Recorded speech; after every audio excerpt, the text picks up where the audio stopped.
The DC Extended Universe is one of the most polarizing franchises currently in production. Some fans hold up movies like Man of Steel and Batman v Superman as groundbreaking reinventions of the superhero genre, while others point to movies like Suicide Squad as evidence of a franchise that doesn't quite know what it wants to be.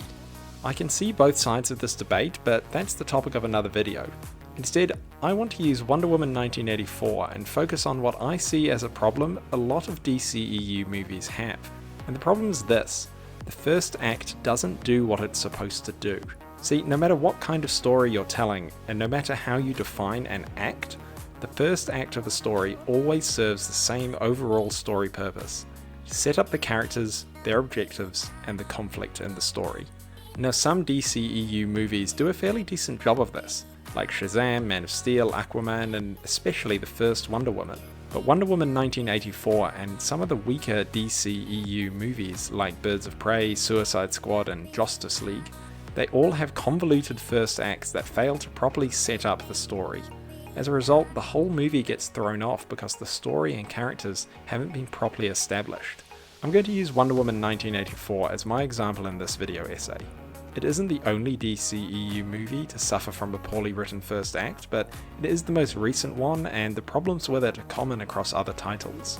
I'm also assuming that if you're watching this video, then you already know what a 3-act structure is. So let's break down what a first act needs to do, and look at why Wonder Woman 1984's first act is so problematic.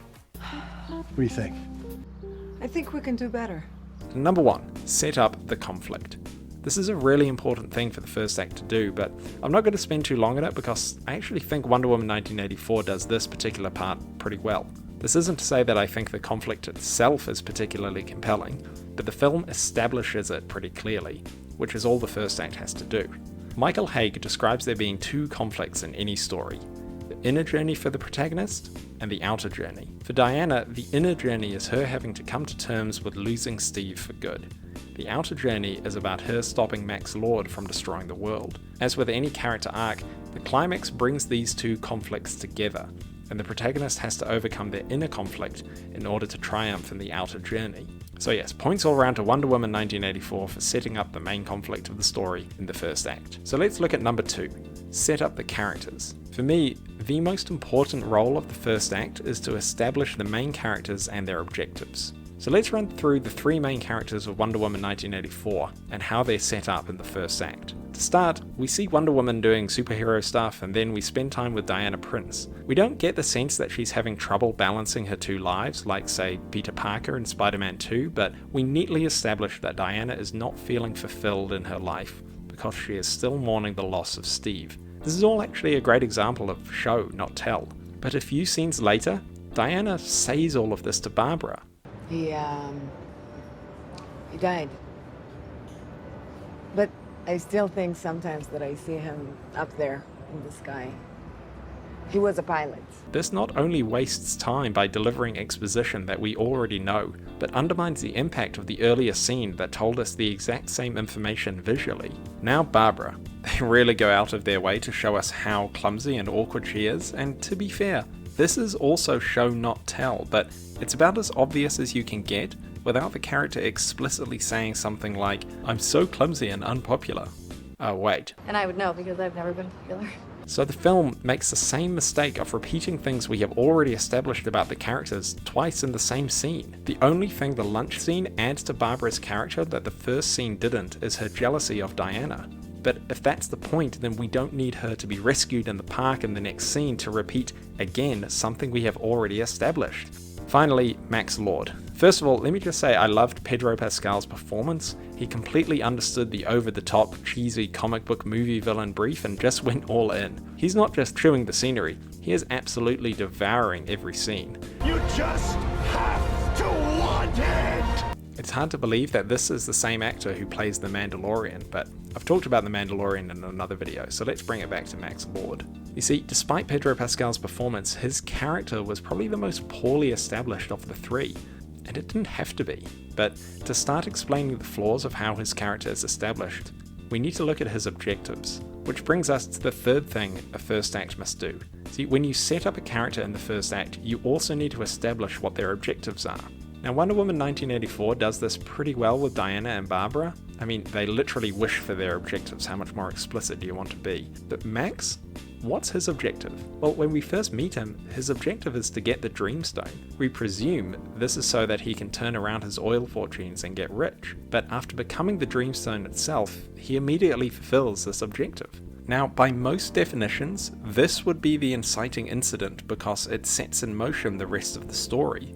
But this happens almost an hour into the movie, meaning the first act essentially ends a third of the way through the film. But the real problem is the fact that once Max becomes the Dreamstone, we never really know what his objective is. He goes from wanting to get rich to taking over global oil supplies, presumably to be even richer. Then he commandeers an army and starts amassing political power.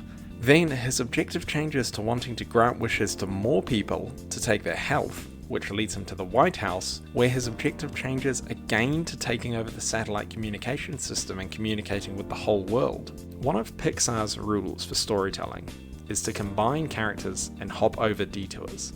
Max's story is packed full of detours, and it's hard to keep up with the story because we're never sure exactly what it is the antagonist wants. Max's actions are what drives much of the story, and because his objectives are constantly changing, it means the film always has to re-establish what's motivating him, which means the whole thing just feels convoluted and disjointed. No, Max's ultimate objective needs setting up in the first act. So finally, let's look at number 4. The first act needs to set up the world of the story, and broadly Wonder Woman 1984 actually does this pretty well. The 80s aesthetic, Wonder Woman and her life as Diana Prince, this is all done very well. But this is all fairly surface level stuff. There are other more important elements of the story world that need establishing in the first act, but weren't. The most obvious of these are Asteria's golden armor, the history of the Dreamstone, and the satellite broadcast system. These 3 things all play major roles in the climax of the film, but for all 3 of them, the film has to stop dead in its tracks to explain them to us. Let's start with the satellite broadcast system. If you're going to have your climax center around this, then let's do away with the Suicide Squad levels of exposition. Top secret program that enables us to override any broadcast system in the world. I mean, come on, this top secret device that is just perfect for Max's objectives just happens to be on display in the Oval Office when he visits? No, the satellite doesn't need to be top secret. It should have just been established in the first act by, the president announcing the technology to the world on TV or something. Even that would be less clunky than the current scene. If you want, you can even tie it into Diana's skepticism of technology or something. I don't know, that's what professional screenwriters are supposed to do. The point is that Max should see this and know it exists from Act 1. Second, the Dreamstone. Well, this whole scene about the history of the Dreamstone could have been moved right to the start of the movie and replaced Diana and Barbara's lunch scene. You could have the characters form a friendship, the purpose of the lunch scene, while studying the book in the museum library or something. Learning this information in Act 2 changes nothing. The story purpose of this scene is to establish Diana and Barbara are not willing to renounce their wishes. If you move the Dreamstone exposition to the beginning, then you can still have a scene in which Barbara and Diana choose not to renounce their wish, without clogging up the second act with exposition about the Dreamstone and introducing a one-scene character. As for the armor, that's simple. That should have been the purpose of the prologue. Now, don't get me wrong, I think the opening scene is one of the best bits of the whole movie, and the Hans Zimmer score especially, but it's not really returned to later in the film. I mean, the lesson is sort of referenced in Diana's speech at the end, but I don't think the connection is drawn particularly strongly, and besides, it's not like the lesson of don't take shortcuts is some revolutionary concept. So right from the start, we have an 11-minute sequence that, although it looks cool, doesn't really have any relevance later in the story. Instead, this scene should have established the legend of Asteria and the Golden Armor, maybe even how Diana came to possess it herself.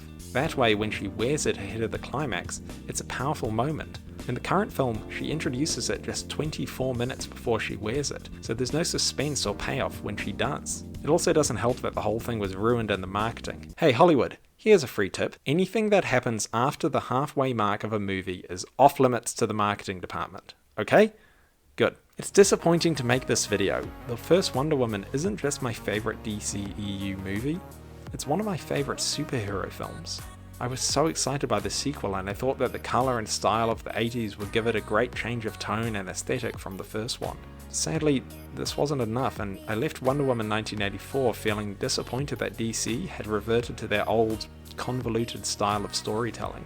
Now, it's not all bad. I really liked the opening scene, the throwbacks to the classic superhero movies of the 80s, Pedro Pascal's performance, the chemistry between Chris Pine and Gal Gadot, the flying scene and Hans Zimmer's music of course. Even the chase in Egypt was cool, right up until the stupid kids at the end. If they had clearly set up the characters, their objectives, and the story world in the first act, then the rest of the film would have flown so much more smoothly, because we wouldn't be stopping to deliver exposition that should have been delivered at the start of the movie. I could talk more about my other problems with the movie, like the massively inconsistent mechanics of the Dreamstone, but that's not the focus of this video. Actually, no, you know what? Let's talk about that for a second. So the Dreamstone can make nukes and walls appear and disappear out of thin air, but to get a cup of coffee or a new employee, then you need to give it some realistic explanation. I'm sorry to bother you. I'm meant to be interviewing at an accounting firm. You're hired! Hey, I got Erica a coffee, but she's out sick. Does anybody want this? What? Yeah, I'll take one. It's a magic rock that grants wishes. That's all the audience needs to know. If you're going to make those wishes grounded in reality, then do so consistently throughout the film. If not, then we don't need explanations like this, or the weird body swap thing. Anyway, I hope that future DCEU movies really focus on setting up the story properly in the first act. Without a strong foundation, the whole movie will fall apart because you have to stop the story 2/3 of the way through to say stuff like this. This is Katana. She's got my back. I would advise not getting killed by her. Her sword traps the souls of its victims. Hey guys, thanks so much for watching, and another huge welcome to my new subscribers. If you enjoyed this video, then click all the buttons to let me know that you liked it. While you're here, feel free to check out some of the other videos on the channel, or let me know in the comments what you think of Wonder Woman 1984, and the DCEU more broadly. Thanks for watching, and see you next time.